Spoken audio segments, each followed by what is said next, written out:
Hi everyone, my name is Courtney. I write under the pen names Lyra Parrish and I'm one half of the USA Today best-selling duo Kennedy Fox. And today we're gonna chat. It has officially been 2 years since I quit my full-time corporate job to become a full-time self-published author. There are times when I think about it and it really feels like it was just yesterday.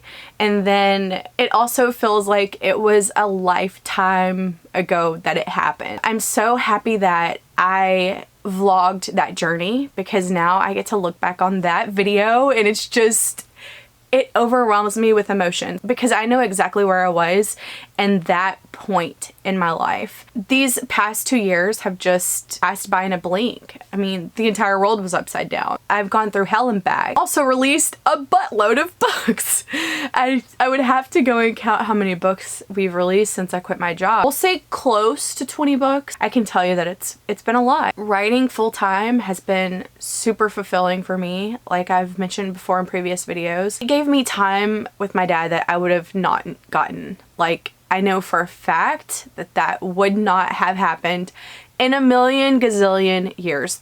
Just, it wouldn't have happened. I've learned a lot about myself. I've learned what my strengths and my weaknesses are. The last year, I've been through so much. Like, it's really hard for me to explain, like, my 2-year author journey because for me, I took it day by day. I was in survival mode in my personal life because there were days when I did not know what was going to go on.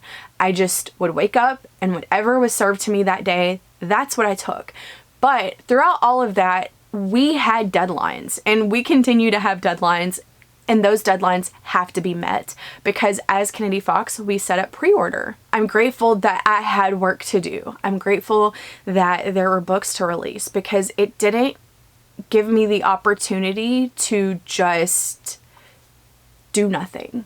And while in the moment, all I wanted to do was nothing, I needed to get back to normal life because that's what my dad would have expected. The last 2 years, I'm so super grateful. I have learned that social media can be a great place to be, and I've learned that it can be extremely toxic. Something that I think I knew when I was working full-time, but I wasn't so involved. Not that I'm really involved now, I mean, because I've seriously been sucking, but there are so many authors that spend so much time on the internet. It rolls their life so much that deadlines are consistently missed. There are some authors out there who search for dopamine rushes and who need their ego inflamed, and I have noticed it so much since I've quit my job, and I didn't realize, I guess, that it was like that. I never expect that anybody knows who I am when I walk into a room. I introduce myself as if I am a debut author and I don't know anyone at all. No one knows me. I am Courtney. Hi, nice to meet you. You might have heard of the pen names that I write under, and you may haven't. If you haven't, it's not a big deal. I don't have the expectation that when I arrive somewhere, everyone should know who I am. I don't come on YouTube and think that everyone should know who I am. Like, I don't have that ego drive. I don't have the need for attention like that. I really don't. And there are a lot of authors out there who do. And I think that over the last 2 years, to bring it back to point, that I have learned who I am really as an individual in this space. And there are people who have sold a buttload of books, but their ego puts them into a different category than, I guess, other authors who have sold well. And I don't ever want to be like that. Ever. I don't want people to feel like they can't talk to me because of whatever. I don't want to put myself on a pedestal and act as if I know everything because although I've been around for a long time, I do not know everything. The world is always changing. This social media world that we live in is always changing. Digital publishing is always changing. There's always going to be some new opportunity that if you don't jump on it immediately, you will miss it. The trend will change and then a new one will be there. I was having a discussion with Brooke the other day, and we talked about how MC authors were huge back in like 2013, 2014 time period. And in the last couple of years, the MC authors have kind of dissipated, I guess. And now it's been replaced with bully romance authors, for example. The same type of genre of writing. It's darkish, it's bullyish, it's got those dark elements in it. And so, of course, like when I look at it, I know it's different, but when I look at it, it's the same feel of book. It's the same type of author. And it just reminds me that all of this is really cyclical. Trends, tropes. I've seen so many people over the last decade of publishing disappear. And this is something that I've touched on before. Sometimes I really just sit down and think, and I'm like, all of these authors have something in common. What I've learned is that when some authors get to a certain level of success, they just disappear, or they stop writing, or they stop publishing, or they publish sporadically.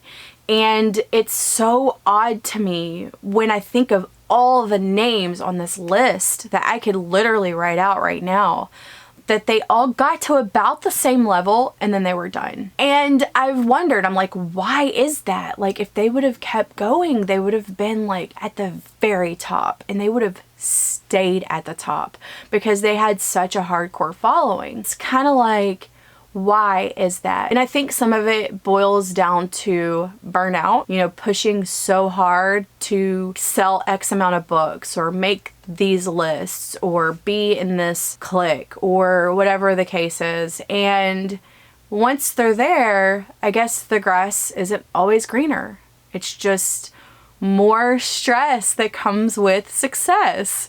It's the fear of letting down your audience. It's the fear of not writing a book that was as good as the last one. It's the fear of not making the list, and that everyone, your peers, the people who want to see you fail, will notice that and talk about you. And there's a lot of things that come with being at the top. So, you know, as a mid-lister, I'm so happy to be where I am. I am non-problematic in this space, and I want to stay non-problematic. And over the last 2 years, yes, I have been living my career dream. That's the absolute truth. I am living my number one bucket list item dream, and I can't even really articulate how that makes me feel. It's one of the best feelings in the world to be that person who told everyone in my life for years that I was gonna quit my corporate job to write books. And then I did it. I told you guys, I'm gonna quit. I'm making my plan now, and I'm gonna quit. And then I made the plan, I executed it. I wouldn't say flawlessly, because I was going through so much with my dad that there were a lot of things that were kind of tabletopped. But for the most part, I think I got 80% of what I wanted to do before I quit done. So that will lead us over to the next part of this video, and it's questions that people have asked me over and over. What did you do to prepare to quit your job? Like, what are the steps that you actually took to do that? And for me, it was mainly financial. I made a video on YouTube, I guess it was like a year beforehand, and I said, guys, quitting my job, and it's gonna be this day, and I already know what I need to get in place to make that happen. For me, it was, I wanted to quit and live the same lifestyle. I didn't realize when I made this list that the entire world and the infrastructure, the way that businesses ran, everything was essentially going to change. Courtney in 2019 couldn't have prepared at all for 2020 and 2021. In my wildest, weirdest, scenario brain, those things, COVID was not on my bingo card. Neither was my dad having a stroke. So, I was thrown into this position of, yes, I want to do this, but I have to navigate it in a space where I have no control.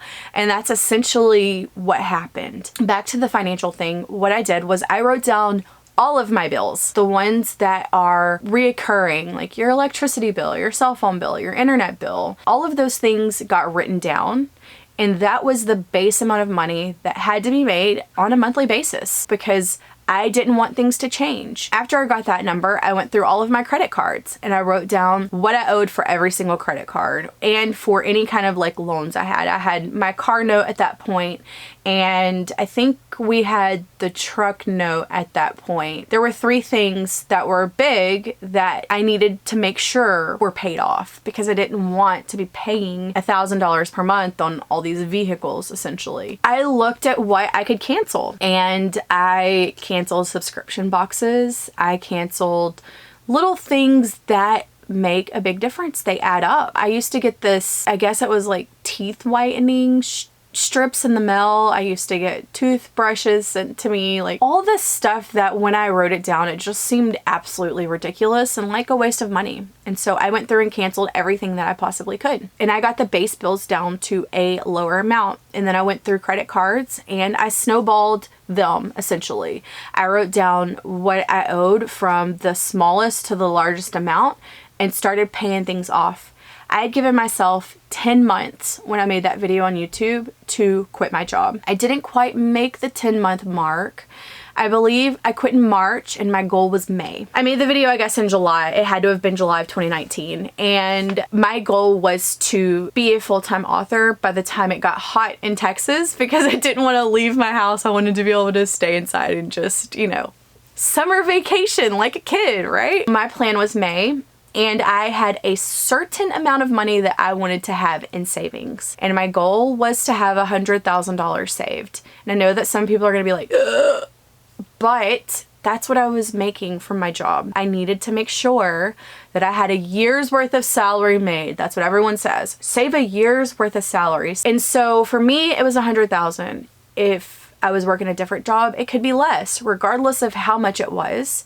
That's what I wanted to save. Every month from July 2019 up until, I guess I put in my 2-week notice in the middle of February, and my last day was February 28th, and officially on March 1st, 2020, I was a full-time self-published author. Now I can tell you in my savings account, I did not make the $100,000 mark, but I did have about $90,000 saved. That was just in case something terrible happened and I was not able to write any books, publish at all, which when you think about that, it's a very safe move, but we had pre-order set up. I had a writing partner who was depending on me to write my half of the books, and I knew that that was a fail-safe. That was something that I didn't necessarily need because I knew how much money I was making with Kennedy Fox and how many books we already had planned, but it was there just in case. Now, I quit my job, of course. I had this money saved. I did get my final bonus at my corporate job before I left, and I think my bonus was between $15,000 and $17,000. I don't remember exactly the amount. But my bonus went into savings. So I think I saved, what is that, $75,000, and then I got my bonus like a week before I quit, and that is what toppled my savings up to that point. And really cutting all the extras, I tried to limit my Starbucks use, which was stupid. It just didn't happen. And I really focused on trying to get rid of credit cards because it's one of my guilty habits. I grew up poor. My family didn't have a whole lot, and so I was one of those 20-year-olds who just had a lot of credit cards. I have student loans as well, you know, because I didn't have generational wealth to pay for my college.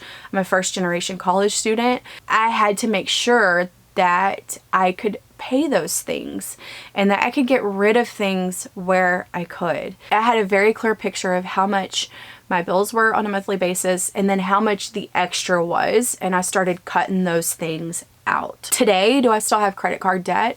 Yes, absolutely. There have been other things that I've taken care of. Like, I don't have a car note anymore. I don't have a truck note anymore. My student loans, I still pay for those. It's very important to know what your snapshot is with all your credit card debt and with any kind of loans and with your reoccurring bills that happen every month, no matter what. So that's all that I did for the financial part. The other part of it was I really needed to have health insurance.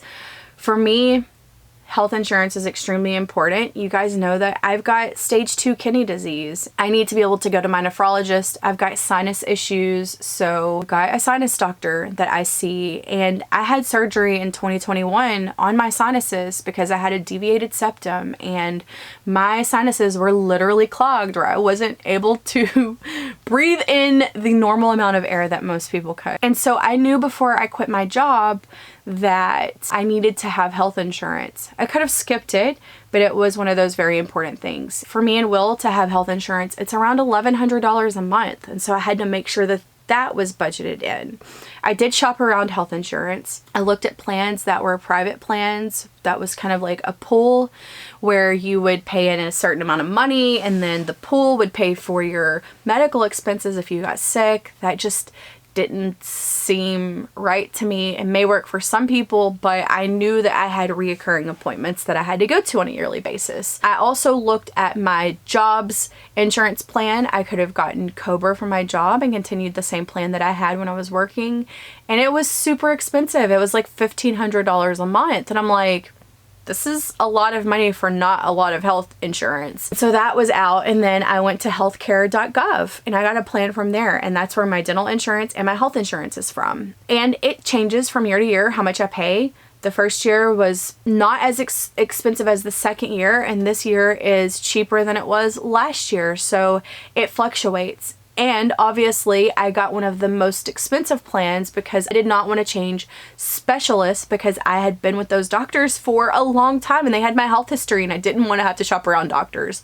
So paying the extra was worth it to me, and it was budgeted into my monthly cost. So I knew right off the top that health insurance was going to happen, and this was a dollar amount that I had to make sure was paid to that. I get a health insurance thing for my taxes each year, and that money gets written off, which is great to have because, you know, we make a good amount of money. So it's kind of like investing into myself and it gets written off. Real quick, I wanted to chat also about when I was working corporate. I had the opportunity to switch my health insurance plan to a HSA, which is the health savings account.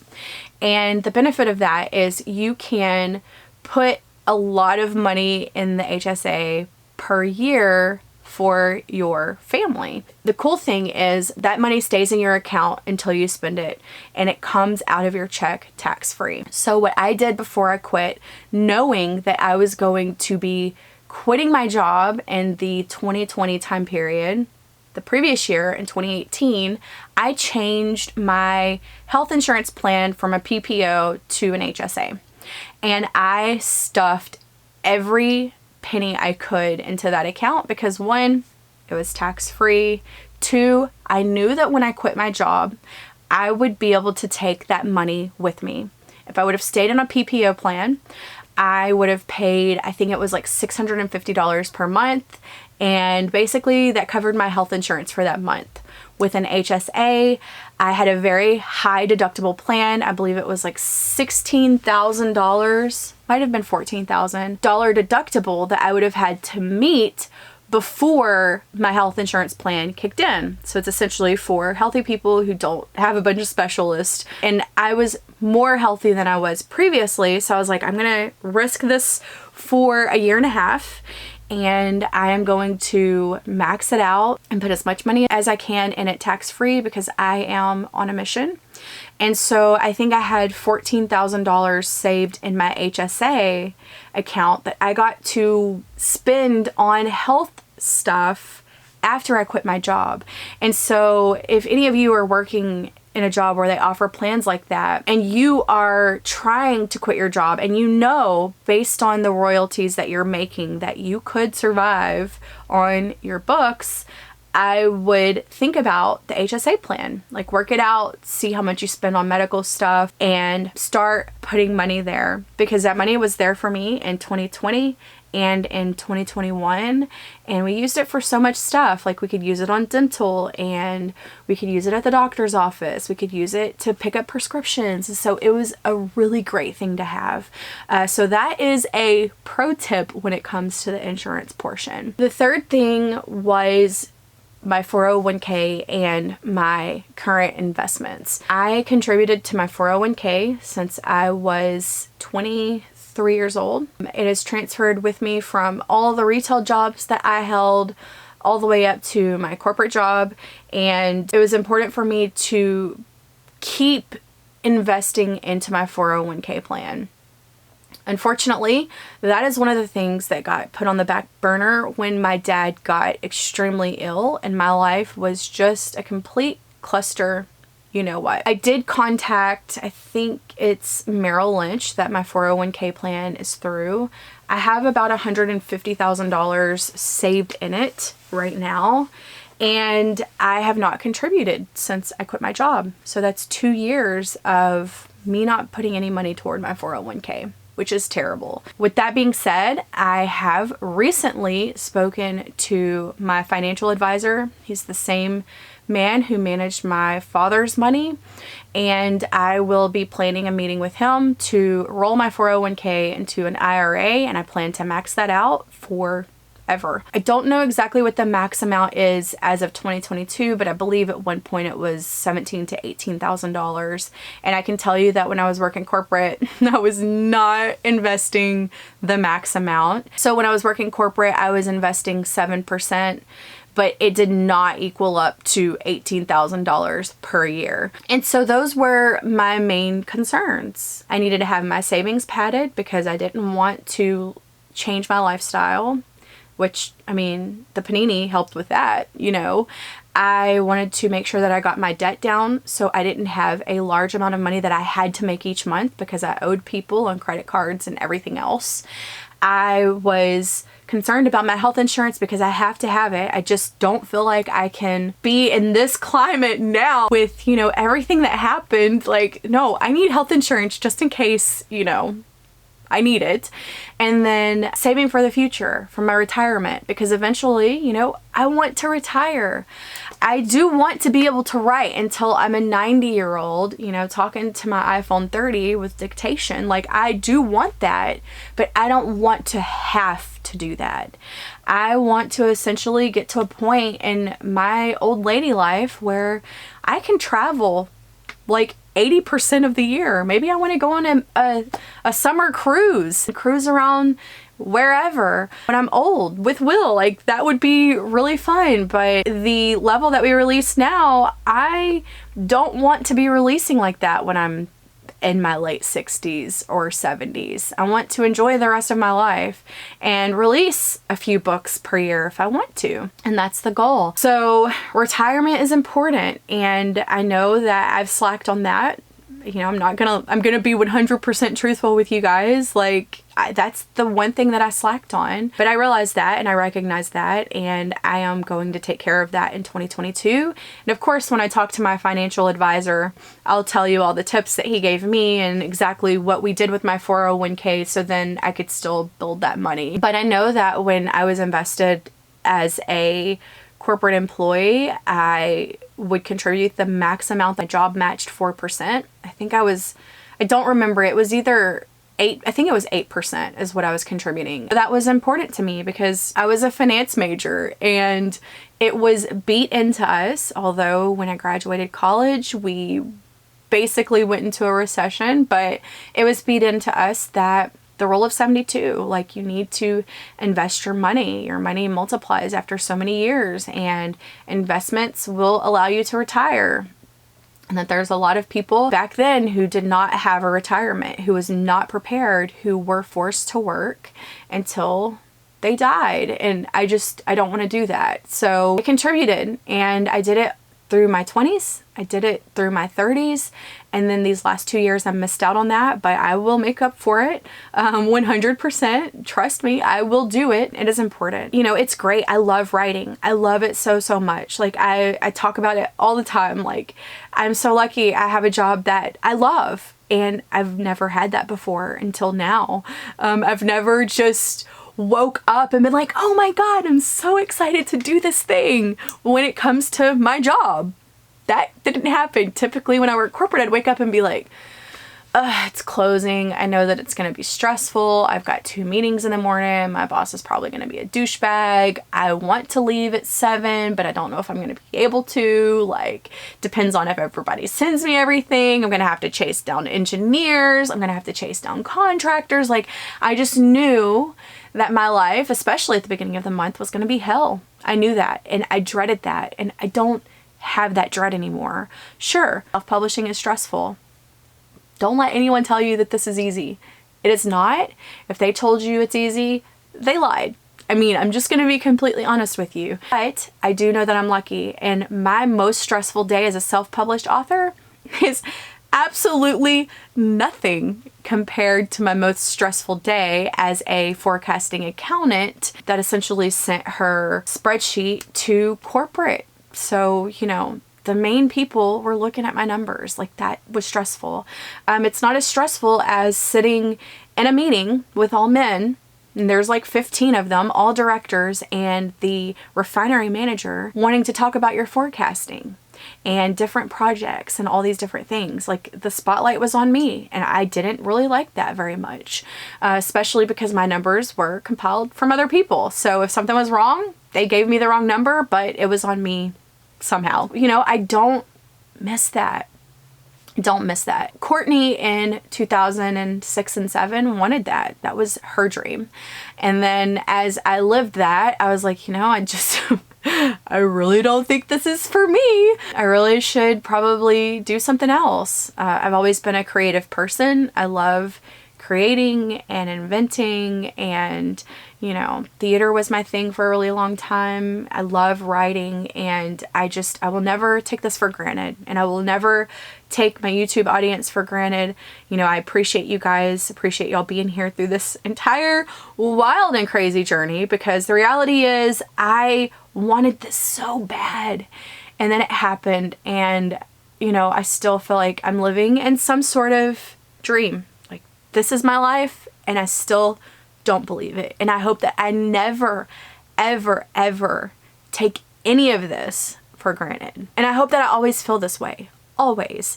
I don't ever want to be that author that has the expectation that things are going to go a certain way. And I never do. And I hope that I never will. When I started writing and publishing, it was very new, kind of, but it was also very cutthroat. And over the years, it's just gotten worse. You know, so I'm happy that I started when I did. But for those of you who are starting now, it's not too late. There is an unlimited amount of readers out there. There is an unlimited pile of money waiting for everyone. There's no limit. There's literally no limit. And I say that being completely honest. If you love what you do, then you'll never work a day in your life. You know, that's what they say. My mom used to say, you know, get a job doing something that you love and you'll enjoy it. And that's true. It's cliche as hell. Like, truth. It's cliche, I know. But it's true. And I am so happy to share that with you guys. If you have any questions, like, I know that it seemed like there was like this big magical list of things that I did, but that was my list. I set a date. I set a deadline for myself, and I was not going to fail on that deadline. It was really important that I quit by this date. I did have a fallback deadline just in case that one didn't work out, but I knew in December of 2019 I was going to make my deadline. Then the bottom fell out of my life. The joke always is that I was like standing in a paper sack and I had no idea the bottom was getting sprayed until I fell out of it, and then I fell into another paper sack. And there have been trials and tribulations that I've gone through. When I say that I've been through hell and back, I am not exaggerating. Like, I'm not. It's been hard. And I hope that if any of you are out there, you know, planning to quit your job, that you are not having to deal with all the things that I dealt with, because it probably would have been a much more enjoyable experience. I had all these dreams and aspirations of what I would do when I quit my job. I was like, man, I'm going to travel. I'm going to do all these things. Like, it's going to be absolutely amazing. And then, you know, my dad was very ill and the panini happened. So the traveling was over.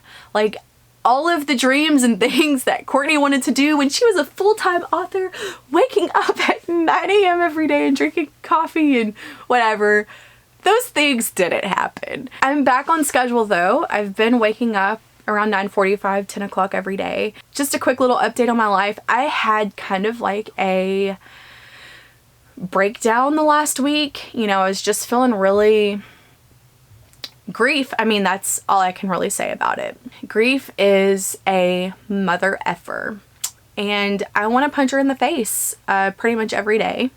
Still, just because I'm doing what I love doesn't mean that my life is still perfect. I will never come on YouTube and try to sell you guys this lifestyle dream. Everything is great, because my life is still a hot mess. It is amazing being a full-time author. I'm not going to lie. I don't have to ask for permission to go to the doctor. I don't have to ask for permission to have surgery. I don't have to ask for permission to go to jury duty. Like, I don't have to ask for permission to do the basic things that every person needs to do on a yearly basis. I love that. I don't have someone who hollers at me when I'm having a really bad day mentally. I don't have anybody who's looking over my shoulder waiting for me to mess up, because I'm not perfect. I make mistakes, you know, I do make mistakes. The toxic environment is just no longer there. I stick to myself. Got my few little friends in the literary world that I chat with basically on a daily basis, and I stay out of drama, and I just look at the big picture. And the big picture is I'm alive and I'm living my dream. You know, I've got an amazing husband who loves me and puts up with my BS.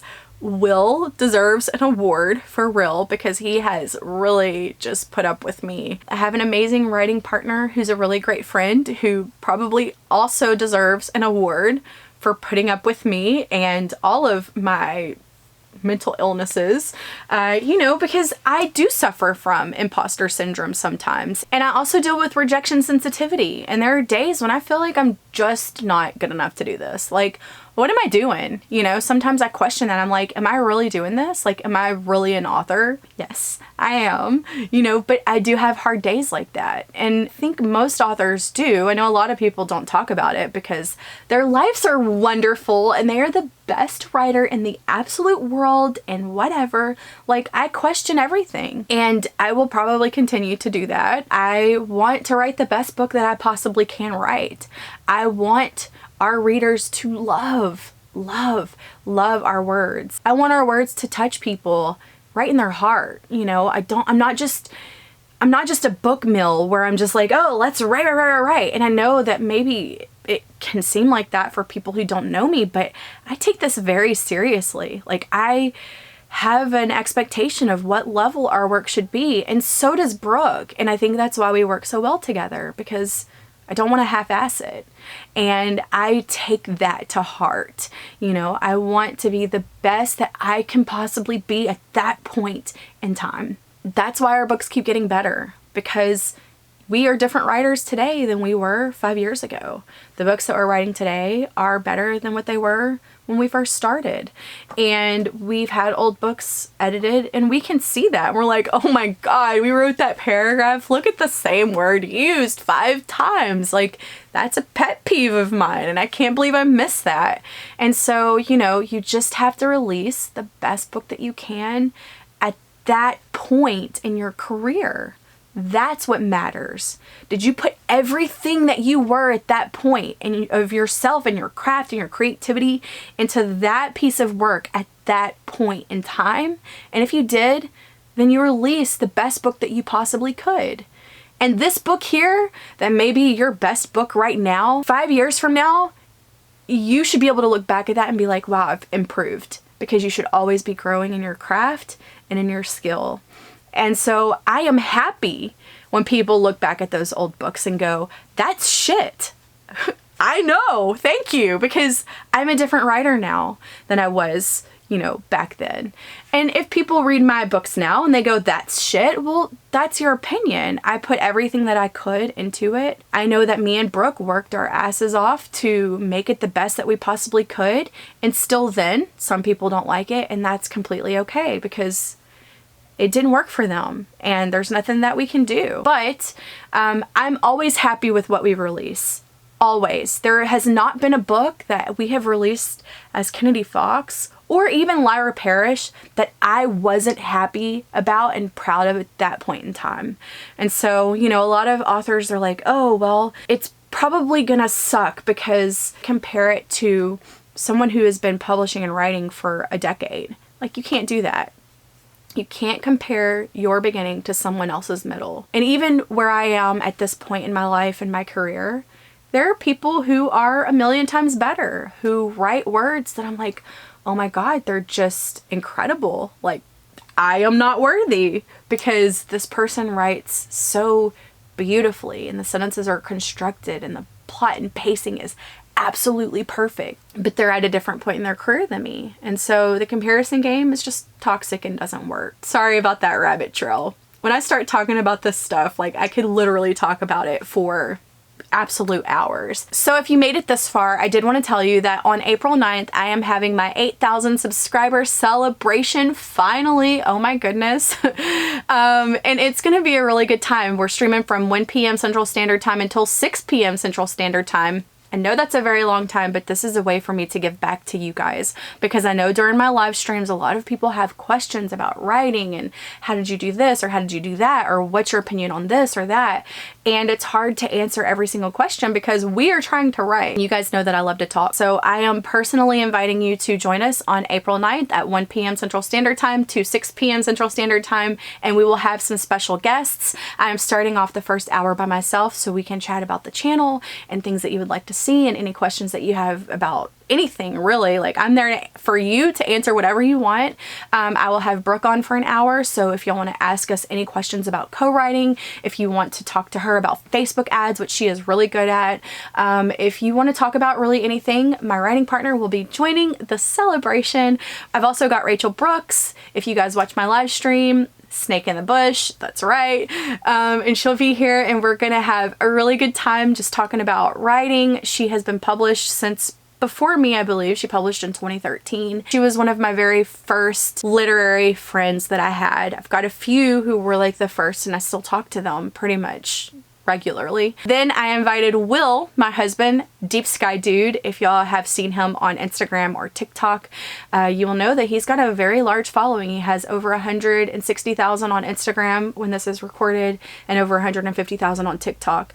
And he gets the views, guys. And he's also does a lot of live streams on Facebook where he gets over 1 million views on his videos. And so he will tell you that he has no idea what he's doing, that he's just sharing what he loves, but there is some kind of method to his madness. And also, many of you have watched his space live streams where he's streaming the moon, and so I thought it would be fun to have the hubby on where y'all can ask him questions about me if you want, or space, or TikTok, or Instagram, or any of those things. I thought that would be really cool. And then my final guest is going to be J.S. Cooper. She is a New York Times bestselling author, USA Today bestselling author, Wall Street Journal bestselling author, and she is self-published. She's had her books translated into many different languages.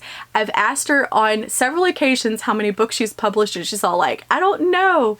You do lose count. Y'all know I've lost count several times.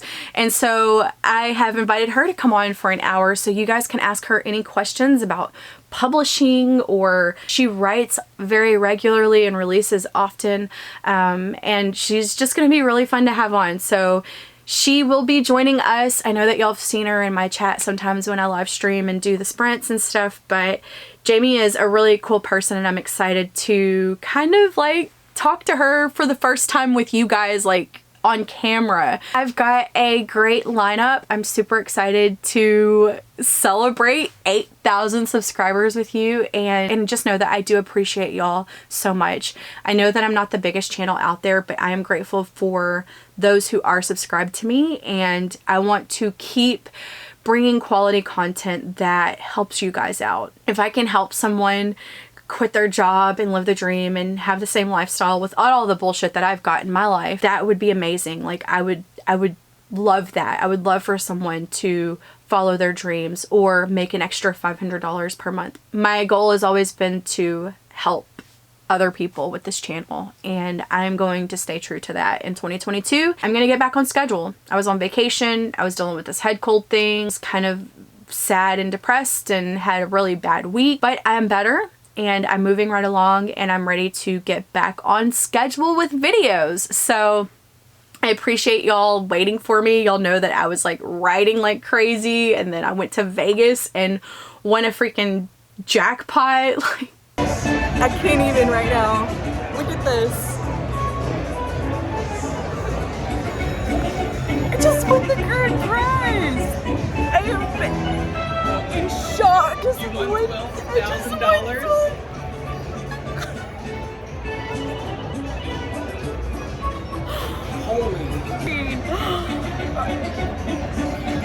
I don't even know what to do right now. I don't know what my life is anymore. It's so strange. And then, you know, I got sick and here I am. So stay tuned for regular videos. I am working on many different things right now, and I hope that y'all found some value in this. If you have any questions, as always, leave them down below for me. I'm so glad that y'all are here, and I hope that you have an amazing, incredible week. You accomplish all your goals and you write all the words, and I'll see you again in my next video. Bye, guys.